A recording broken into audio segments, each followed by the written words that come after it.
Assalamualaikum warahmatullahi wabarakatuh. Sampurasun sadayana tepang deui sareng diajar aksara Sunda dina metode singkat pisan. Majeng kana rarangken. Naon anu disebut rarangken dina aksara Sunda? Rarangken nyaeta anu ngarobah sora ngalagena luyu jeung sora anu dipikahayang. Rarangken eta teh aya 13. Aya nu ngarobah sora ngalagena tina A jadi sora I, disebutna panghulu. Tandana aya di luhur aksara ngalagena siga kurung tutup anu leutik.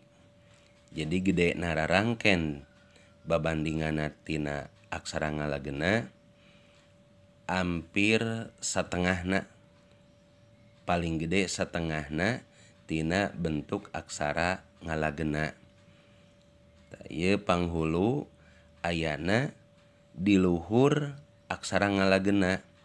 Fungsina panghulu ngarobah aksara ngalagena tina sora asal kana sora I.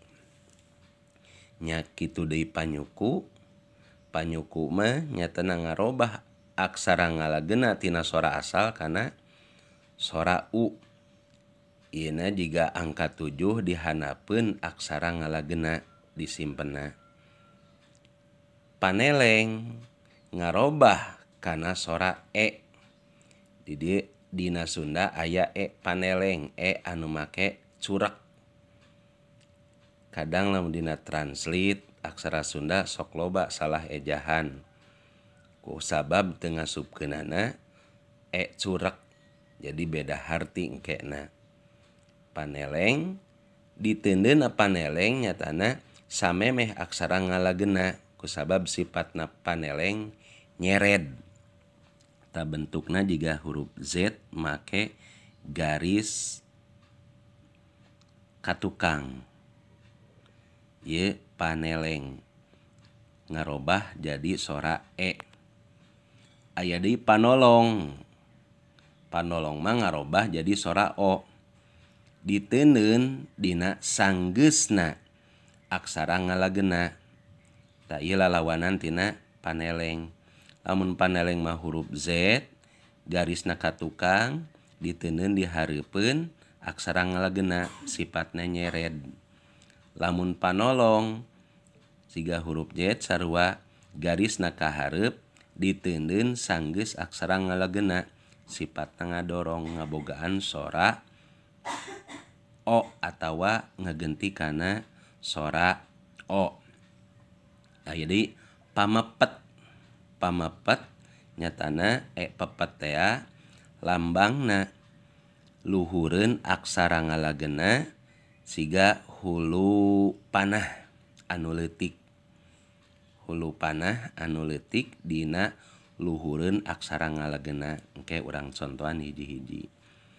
Nomor kagenepna nyatana rarangken teh paneuleung. Paneuleung masih diteundeun di luhur aksara ngalagena. Hulu panah ngan make garis hiji tlek. Tah ieu jadi ngarobah kana sora ngalagena jadi sora E. Anu katujuh nyatana panglayar. Panglayar mah ngabogaan sora tungtung R. Siga hiber, layar, jangkar, tah eta fungsina ku panglayar. Tah ieuna jiga huruf Z ngan dengdek diluhureun aksara ngalagena. Nu kadalapanna nyatana rarangken panyecek. Panyecek mah ngabogaan tungtung sora eng. seperti gaang, balong jeung nu sejena. Ieu tandana jiga huruf 0 anu leutik di luhureun aksara ngalageuna. Aya di pangwisad. Pangwisad mah nyatana ngabogaan sora H dina tungtung kalimah. Contona sawah. Terus rawah riwih jeung nu sejena. Ta ieu tandana sanggeus aksara ngalageuna aya garis 2. Siga tanda kutip ngan diteuneun di handap. Gedena satengahna tina aksara ngalageuna. Aya deui panyakra. Rarangkeun nomor 10 panyakra ngabogaan sora sisipan R di tengah. Contoh bra, bri, bru. Atawa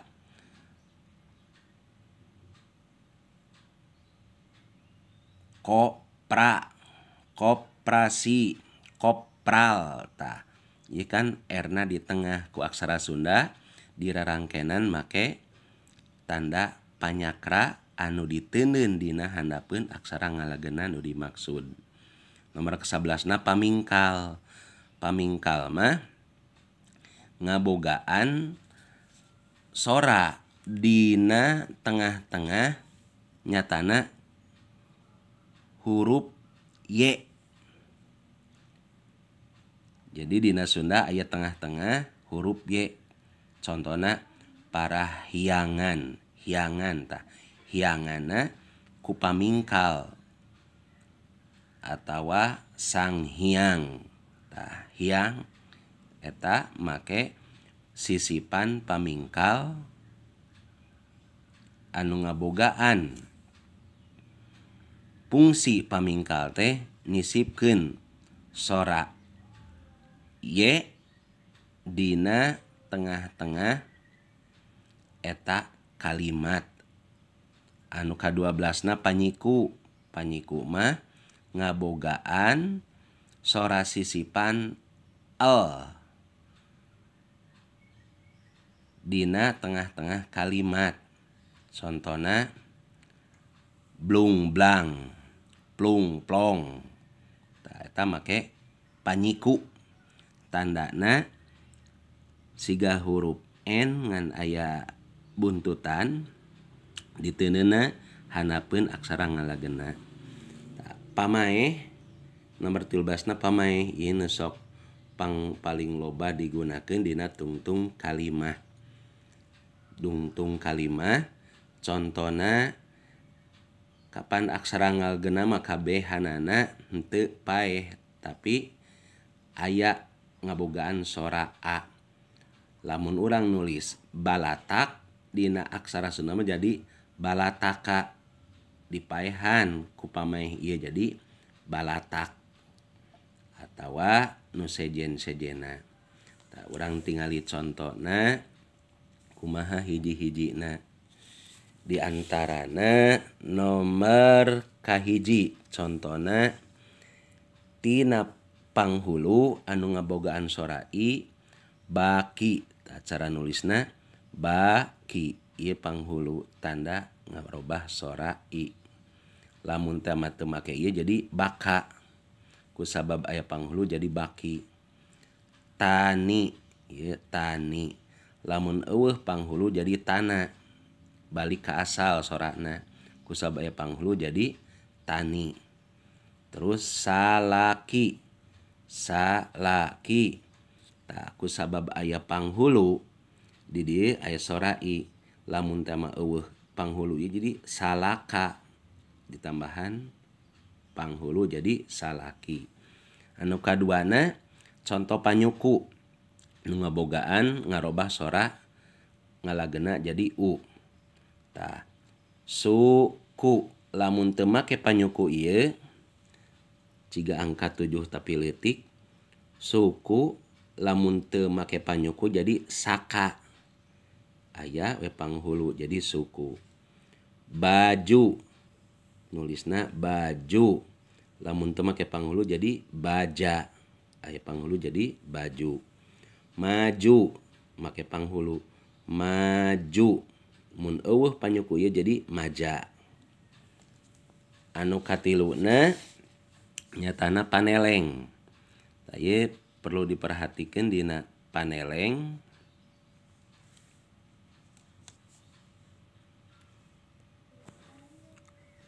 Nu katilu nyatana conto ngalarapkeun paneleng anu ngarobah sora ngalageuna jadi e. Tah ieu model cabe. Hati-hati nulisna paneleng mah disimpen dina samemeh huruf atawa aksara ngalageunana. Cabe tah ieu panelengna lamun teu make paneleng jadi caba. Ku sabaya paneleng jadi cabe. Kere. Tah ieu paneleng kere. Lamun paneleng jadi kara. Dage. Mun paneleng mah jadi daga.